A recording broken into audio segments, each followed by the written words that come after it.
ಧರ್ಮಸ್ಥಳ ವಿರುದ್ಧ ಷಡ್ಯಂತ್ರ ಪ್ರಕರಣಕ್ಕೆ ಸಂಬಂಧಪಟ್ಟಂತೆ ಎಸ್ಐಟಿ ತನಿಖೆಯನ್ನು ಚುರುಕುಗೊಳಿಸಿದ್ದು ಇವತ್ತು ಮಧ್ಯಾಹ್ನ 2:30 ಒಳಗಡೆ ವಿಚಾರಣೆಗೆ ಹಾಜರಾಗಬೇಕು ಅಂತೇಳಿ ನೋಟಿಸ್ ಅನ್ನ ಜಾರಿ ಮಾಡಿತ್ತು ಎಸ್ಐಟಿ. ಆದ್ರೆ ಡೆಡ್ಲೈನ್ ಮುಗಿದ್ರೂ ಕೂಡ ಕೆಲವರು ವಿಚಾರಣೆಗೆ ಹಾಜರಾಗಿಲ್ಲ. ಸುಜಾತಾ ಭಟ್ ಹೊರತುಪಡಿಸಿ ಇನ್ಯಾರು ಕೂಡ ವಿಚಾರಣೆಗೆ ಹಾಜರಾಗಿಲ್ಲ. ಡೆಡ್ಲೈನ್ ಮುಗಿದ್ರೂ ವಿಚಾರಣೆಗೆ ಹಾಜರಾಗಿಲ್ಲ. ಬುರ್ಡೆ ಗ್ಯಾಂಗ್ಗೆ ಬಂಧನದ ಭೀತಿ ಶುರುವಾಯ್ತಾ? ಹಾಗಾದ್ರೆ ವಿಚಾರಣೆಗೆ ಹಾಜರಾಗದೆ ಕಳ್ಳಾಟವನ್ನ ಆಡ್ತಿದ್ದಾರಾ? ಇವತ್ತು ವಿಚಾರಣೆಗೆ ಹಾಜರಾಗೋದಕ್ಕೆ ಎಸ್ಐಟಿ ಸೂಚನೆಯನ್ನ ಕೊಟ್ಟಿತ್ತು. ಮಧ್ಯಾಹ್ನ 2 ಗಂಟೆಯ ಒಳಗೆ ವಿಚಾರಣೆಗೆ ಬರಬೇಕು ಅಂತೇಳಿ ಸೂಚನೆಯನ್ನ ಕೊಟ್ಟಿತ್ತು. ಮಹೇಶ್ವರಿ ಚಿಮ್ರೋಡಿ, ಗಿರೀಶ್ ಮಟ್ಟಣ್ಣ, ಜಯಂತ್, ವಿಠ್ಠಲಗೌಡಗೆ ನೋಟಿಸ್ ಅನ್ನ ಕೊಟ್ಟಿತ್ತು. ಡೆಡ್ಲೈನ್ ಮುಗಿದಿದೆ, 2:30 ಒಳಗಡೆ ವಿಚಾರಣೆಗೆ ಹಾಜರಾಗಬೇಕು ಅಂತೇಳಿ. ಆದ್ರೆ ಯಾರು ಕೂಡ ಬಂದಿಲ್ಲ. ವಿಚಾರಣೆಗೆ ನೋಟಿಸ್ ಕೊಟ್ಟರು ಕೂಡ ತಿಮ್ರೋಡಿ ಸುಳಿವಿಲ್ಲ. ಎಸ್ಐಟಿ ಕಚೇರಿ ಹತ್ತ ಇನ್ನೂ ಸುಳಿಯದ ಮಹೇಶ್ ಶೆಟ್ಟಿ ತಿಮ್ರೋಡಿ. ಆದ್ರೆ ಮಹೇಶ್ ಶೆಟ್ಟಿ ತಿಮ್ರೋಡಿ ಪರ ವಕೀಲರು ಎಸ್ಐಟಿ ಕಚೇರಿಗೆ ಆಗಮಿಸಿದ್ದಾರೆ. ಬೆಳ್ತಂಗಡಿಯಲ್ಲಿರುವಂತಹ ಎಸ್ಐಟಿ ಕಚೇರಿಗೆ ಆಗಮಿಸಿದ್ದು 7 ದಿನ ಕಾಲಾವಕಾಶ ಕೇಳೋದಕ್ಕೆ, ಮನವಿಯನ್ನ ಮಾಡಿಕೊಳ್ಳೋದಕ್ಕೆ ಆಗಮಿಸಿದ್ದಾರೆ ಅನ್ನೋ ಮಾಹಿತಿ ಸಿಗ್ತಾ ಇದೆ. ಆದ್ರೆ ಎಸ್ಐಟಿ ಕಾಲಾವಕಾಶವನ್ನ ಕೊಡುತ್ತಾ ಇಲ್ವಾ ಕುತೂಹಲಕ್ಕೆ ಕಾರಣವಾಗಿದೆ. ಮತ್ತೊಂದು ಕಡೆ ವಿಚಾರಣೆಗೆ ಹಾಜರಾಗಬೇಕಾಗಿದ್ದವರು ಯಾರು ಕೂಡ ವಿಚಾರಣೆಗೆ ಹಾಜರಾಗಿಲ್ಲ. ಹಾಗಾದ್ರೆ ಬಂಧನದ ಭೀತಿ ಶುರುವಾಗಿದ್ಯಾ? ತಾವೇನು ತಪ್ಪೇ ಮಾಡಿಲ್ಲ ಅನ್ನೋದಾದ್ರೆ ವಿಚಾರಣೆಗೆ ಯಾಕೆ ಹಾಜರಾಗ್ತಾ ಇಲ್ಲ? ನಮ್ಮ ಹತ್ರ ಆ ದಾಖಲೆ ಇದೆ, ಇಷ್ಟು ದಾಖಲೆಗಳಿದೆ ಅಂತ ಹೇಳಿಕೊಂಡು ಓಡಾಡ್ತಾ ಇದ್ದಂತ ಈ ಗ್ಯಾಂಗ್ ಯಾಕೆ ವಿಚಾರಣೆಗೆ ಹಾಜರಾಗ್ತಾ ಇಲ್ಲ? ಮತ್ತಷ್ಟು ಮಾಹಿತಿಯನ್ನು ಕೊಡೋದಕ್ಕೆ ನಮ್ಮ ಮಂಗಳೂರು ಪ್ರತಿನಿಧಿ ದಿನೇಶ್ ನೇರ ಸಂಪರ್ಕದಲ್ಲಿ ಜಾಯ್ನ್ ಆಗಿದ್ದಾರೆ. ದಿನೇಶ್, ಡೆಡ್ಲೈನ್ ಮುಗಿದ್ರೂ ಕೂಡ ವಿಚಾರಣೆಗೆ ಹಾಜರಾಗಿಲ್ಲ. ಹಾಗಾದ್ರೆ ವಾಟ್ ನೆಕ್ಸ್ಟ್?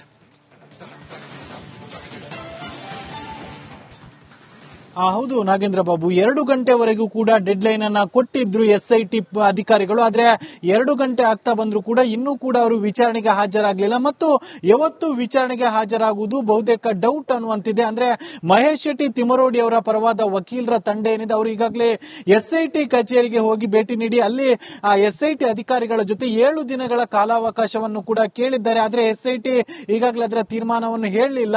ಆದ್ರೆ ಉಳಿದಂತ ಮೂವರೇನಿದ್ದಾರೆ ಅವರು ಯಾವುದೇ ರೀತಿಯಾದಂತಹ ಅಂದ್ರೆ ವಕೀಲರನ್ನು ಕೂಡ ಕಳಿಸಲಿಲ್ಲ, ಅವರು ಕೂಡ ಬರಲಿಲ್ಲ, ಅವರ ಮೊಬೈಲ್ ಕೂಡ ಸ್ವಿಚ್ ಆಫ್ ಆಗಿದೆ ಅನ್ನುವಂತಹ ಮಾಹಿತಿ. ಒಟ್ಟು 5 ಮಂದಿಗೆ ಎಸ್ಐಟಿ ಅಧಿಕಾರಿಗಳು ನೋಟಿಸ್ ಅನ್ನ ನೀಡಿದ್ರು. ಯಾವತ್ತು ವಿಚಾರಣೆಗೆ ಹಾಜರಾಗಬೇಕು ಅನ್ನುವಂತಹ ಖಡಕ್ ಸೂಚನೆಯನ್ನು ಕೂಡ ಕೊಟ್ಟಿದ್ರು. ಅದರ ಜೊತೆಗೆ ಯಾವತ್ತು ಒಂದು ವೇಳೆ ಅವರು ಈ ಹಿಂದಿನ ಕೆಲವೊಂದು ವಿಚಾರಣೆ ವೇಳೆಯಲ್ಲಿ ಅಂದ್ರೆ ಬೆಳ್ತಂಗಡಿ ಪೊಲೀಸರು ವಿಚಾರಣೆಗೆ ಹಾಜರು ಆಗ್ಬೇಕಂತ ನೋಟಿಸು ನೀಡಿದಂತ ಸಂದರ್ಭ ಈ ಹಿಂದೆ ಬೇರೊಂದು ಪ್ರಕರಣಕ್ಕೆ ಆಗ 3 ಬಾರಿ ತಪ್ಪಿಸಿಕೊಂಡಿದ್ರು. ಆದ್ರೆ ಈ ಬಾರಿ ಆ ರೀತಿ ಆಗುವುದು ಬೇಡ ಅಂತ ಎಸ್ಐಟಿ ಅಧಿಕಾರಿಗಳು ತಮ್ಮ ನೋಟಿಸ್ ನಲ್ಲೂ ಕೂಡ ಸ್ಪಷ್ಟವಾಗಿ ಮೆನ್ಷನ್ ಮಾಡಿದ್ರು.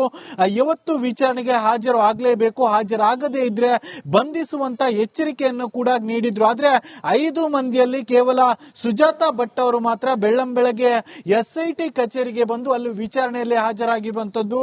ಅವರನ್ನ ಎಸ್ಐಟಿ ಅಧಿಕಾರಿಗಳು ಬೇರೆ ಬೇರೆ ರೀತಿಯಲ್ಲಿ ವಿಚಾರಣೆಗೆ ಒಳಪಡಿಸಿದ್ದಾರೆ. ಆದ್ರೆ ಮಹೇಶ್ ಶೆಟ್ಟಿ ತಿಮರೋಡಿ ಆಗಿರ್ಬೋದು, ಗಿರೀಶ್ ಮಟ್ಟಣ್ಣವರಾಗಿರ್ಬೋದು, ಟಿ ಜಯಂತ್ ಆಗಿರ್ಬೋದು, ಜೊತೆಗೆ ಸೌಜನ್ಯ ಮಾವ ವಿಠ್ಠಲಗೌಡ್ರ ಆಗಿರ್ಬೋದು, ಈ 4 ಕೂಡ ಯಾವತ್ತು ಎಸ್ಐಟಿ ಕಚೇರಿಗೆ ವಿಚಾರಣೆಗೆ ಹಾಜರಾಗಲಿಲ್ಲ.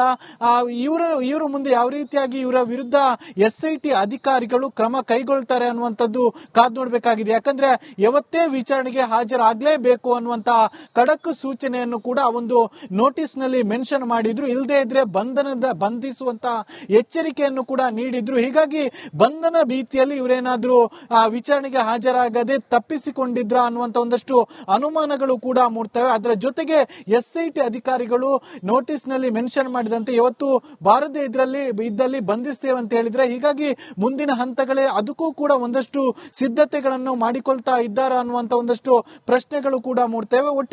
ಒಟ್ಟಿನಲ್ಲಿ ಇವತ್ತು 5 ನೋಟಿಸ್ ಅನ್ನು ನೀಡಿದ್ದಾರೆ. ಆದ್ರೆ ಸುಜಾತಾ ಹೊರತುಪಡಿಸಿ ಮಿಕ್ಕುಳಿದಂತಹ 4 ಕೂಡ ಇವತ್ತು ವಿಚಾರಣೆಗೆ ಹಾಜರಾಗಿಲ್ಲ. Nagendra Babu. Okay, thank you Dinesh ನಿಮ್ಮೆಲ್ಲ ಮಾಹಿತಿಗಾಗಿ. ಧರ್ಮಸ್ಥಳ ವಿರುದ್ಧ ಷಡ್ಯಂತ್ರ ಪ್ರಕರಣಕ್ಕೆ ಸಂಬಂಧಪಟ್ಟಂತೆ ಎಸ್ಐಟಿ ತನಿಖೆಯನ್ನು ಚುರುಕುಗೊಳಿಸಿದ್ದು ಇವತ್ತು ಮಧ್ಯಾಹ್ನ 2:30 ಒಳಗಡೆ ವಿಚಾರಣೆಗೆ ಹಾಜರಾಗಬೇಕು ಅಂತೇಳಿ ನೋಟಿಸ್ ಅನ್ನ ಜಾರಿ ಮಾಡಿತ್ತು ಎಸ್ಐಟಿ. ಆದ್ರೆ ಡೆಡ್ಲೈನ್ ಮುಗಿದ್ರೂ ಕೂಡ ಕೆಲವರು ವಿಚಾರಣೆಗೆ ಹಾಜರಾಗಿಲ್ಲ. ಸುಜಾತಾ ಭಟ್ ಹೊರತುಪಡಿಸಿ ಇನ್ಯಾರು ಕೂಡ ವಿಚಾರಣೆಗೆ ಹಾಜರಾಗಿಲ್ಲ. ಡೆಡ್ಲೈನ್ ಮುಗಿದ್ರೂ ವಿಚಾರಣೆಗೆ ಹಾಜರಾಗಿಲ್ಲ. ಬುರ್ಡೆ ಗ್ಯಾಂಗ್ಗೆ ಬಂಧನದ ಭೀತಿ ಶುರುವಾಯ್ತಾ? ಹಾಗಾದ್ರೆ ವಿಚಾರಣೆಗೆ ಹಾಜರಾಗದೆ ಕಳ್ಳಾಟವನ್ನ ಆಡ್ತಿದ್ದಾರಾ? ಇವತ್ತು ವಿಚಾರಣೆಗೆ ಹಾಜರಾಗೋದಕ್ಕೆ ಎಸ್ಐಟಿ ಸೂಚನೆಯನ್ನ ಕೊಟ್ಟಿತ್ತು. ಮಧ್ಯಾಹ್ನ 2 ಗಂಟೆ ಒಳಗೆ ವಿಚಾರಣೆಗೆ ಬರಬೇಕು ಅಂತೇಳಿ ಸೂಚನೆಯನ್ನ ಕೊಟ್ಟಿತ್ತು. ಮಹೇಶ್ವರಿ ತಿಮ್ರೋಡಿ, ಗಿರೀಶ್ ಮಟ್ಟಣ್ಣ, ಜಯಂತ್ ವಿಠಲಗೌಡಗೆ ನೋಟಿಸ್ ಅನ್ನ ಕೊಟ್ಟಿತ್ತು. ಡೆಡ್ಲೈನ್ ಮುಗಿದಿದೆ, 2:30 ಒಳಗಡೆ ವಿಚಾರಣೆಗೆ ಹಾಜರಾಗಬೇಕು ಅಂತೇಳಿ. ಆದ್ರೆ ಯಾರು ಕೂಡ ಬಂದಿಲ್ಲ. ವಿಚಾರಣೆಗೆ ನೋಟಿಸ್ ಕೊಟ್ಟರು ಕೂಡ ತಿಮ್ರೋಡಿ ಸುಳಿವಿಲ್ಲ. ಎಸ್ಐಟಿ ಕಚೇರಿ ಹತ್ತ ಇನ್ನೂ ಸುಳಿಯದ ಮಹೇಶ್ ಶೆಟ್ಟಿ ತಿಮ್ರೋಡಿ. ಆದ್ರೆ ಮಹೇಶ್ ಶೆಟ್ಟಿ ತಿಮ್ರೋಡಿ ಪರ ವಕೀಲರು ಎಸ್ಐಟಿ ಕಚೇರಿಗೆ ಆಗಮಿಸಿದ್ದಾರೆ. ಬೆಳ್ತಂಗಡಿಯಲ್ಲಿರುವಂತಹ ಎಸ್ಐಟಿ ಕಚೇರಿಗೆ ಆಗಮಿಸಿದ್ದು 7 ದಿನ ಕಾಲಾವಕಾಶ ಕೇಳೋದಕ್ಕೆ, ಮನವಿಯನ್ನ ಮಾಡಿಕೊಳ್ಳೋದಕ್ಕೆ ಆಗಮಿಸಿದ್ದಾರೆ ಅನ್ನೋ ಮಾಹಿತಿ ಸಿಗ್ತಾ ಇದೆ. ಆದ್ರೆ ಎಸ್ಐಟಿ ಕಾಲಾವಕಾಶವನ್ನ ಕೊಡುತ್ತಾ ಇಲ್ವಾ ಕುತೂಹಲಕ್ಕೆ ಕಾರಣವಾಗಿದೆ. ಮತ್ತೊಂದು ಕಡೆ ವಿಚಾರಣೆಗೆ ಹಾಜರಾಗಬೇಕಾಗಿದ್ದವರು ಯಾರು ಕೂಡ ವಿಚಾರಣೆಗೆ ಹಾಜರಾಗಿಲ್ಲ. ಹಾಗಾದ್ರೆ ಬಂಧನದ ಭೀತಿ ಶುರುವಾಗಿದ್ಯಾ? ತಾವೇನು ತಪ್ಪೇ ಮಾಡಿಲ್ಲ ಅನ್ನೋದಾದ್ರೆ ವಿಚಾರಣೆಗೆ ಯಾಕೆ ಹಾಜರಾಗ್ತಾ ಇಲ್ಲ? ನಮ್ಮ ಹತ್ರ ಆ ದಾಖಲೆ ಇದೆ, ಇಷ್ಟು ದಾಖಲೆಗಳಿದೆ ಅಂತ ಹೇಳಿಕೊಂಡು ಓಡಾಡ್ತಾ ಇದ್ದಂತ ಈ ಗ್ಯಾಂಗ್ ಯಾಕೆ ವಿಚಾರಣೆಗೆ ಹಾಜರಾಗ್ತಾ ಇಲ್ಲ? ಮತ್ತಷ್ಟು ಮಾಹಿತಿಯನ್ನು ಕೊಡೋದಕ್ಕೆ ನಮ್ಮ ಮಂಗಳೂರು ಪ್ರತಿನಿಧಿ ದಿನೇಶ್ ನೇರ ಸಂಪರ್ಕದಲ್ಲಿ ಜಾಯ್ನ್ ಆಗಿದ್ದಾರೆ. ದಿನೇಶ್, ಡೆಡ್ಲೈನ್ ಮುಗಿದ್ರೂ ಕೂಡ ವಿಚಾರಣೆಗೆ ಹಾಜರಾಗಿಲ್ಲ. ಹಾಗಾದ್ರೆ ವಾಟ್ ನೆಕ್ಸ್ಟ್?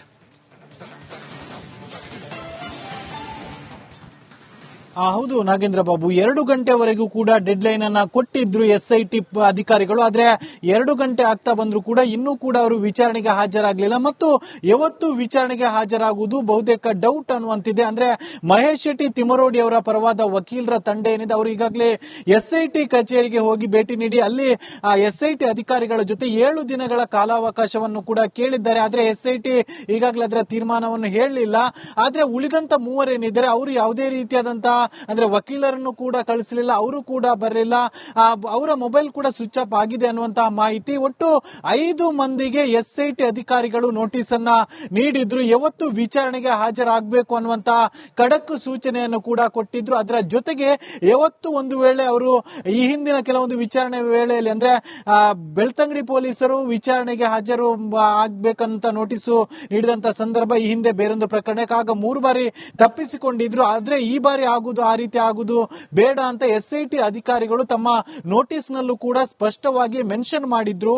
ಯಾವತ್ತು ವಿಚಾರಣೆಗೆ ಹಾಜರು ಆಗಲೇಬೇಕು, ಹಾಜರಾಗದೇ ಇದ್ರೆ ಬಂಧಿಸುವಂತ ಎಚ್ಚರಿಕೆಯನ್ನು ಕೂಡ ನೀಡಿದ್ರು. ಆದ್ರೆ 5 ಮಂದಿಯಲ್ಲಿ ಕೇವಲ ಸುಜಾತಾ ಭಟ್ ಅವರು ಮಾತ್ರ ಬೆಳ್ಳಂಬೆಳಗ್ಗೆ ಎಸ್ಐಟಿ ಕಚೇರಿಗೆ ಬಂದು ಅಲ್ಲಿ ವಿಚಾರಣೆಯಲ್ಲಿ ಹಾಜರಾಗಿರುವಂತದ್ದು. ಅವರನ್ನ ಎಸ್ಐಟಿ ಅಧಿಕಾರಿಗಳು ಬೇರೆ ಬೇರೆ ರೀತಿಯಲ್ಲಿ ವಿಚಾರಣೆಗೆ ಒಳಪಡಿಸಿದ್ದಾರೆ. ಆದ್ರೆ ಮಹೇಶ್ ಶೆಟ್ಟಿ ತಿಮರೋಡಿ ಆಗಿರ್ಬೋದು, ಗಿರೀಶ್ ಮಟ್ಟಣ್ಣವರಾಗಿರ್ಬೋದು, ಟಿ ಜಯಂತ್ ಆಗಿರ್ಬೋದು, ಜೊತೆಗೆ ಸೌಜನ್ಯ ಮಾವ ವಿಠಲಗೌಡ್ರ ಆಗಿರ್ಬೋದು, ಈ 4 ಕೂಡ ಯಾವತ್ತು ಎಸ್ಐಟಿ ಕಚೇರಿಗೆ ವಿಚಾರಣೆಗೆ ಹಾಜರಾಗಲಿಲ್ಲ.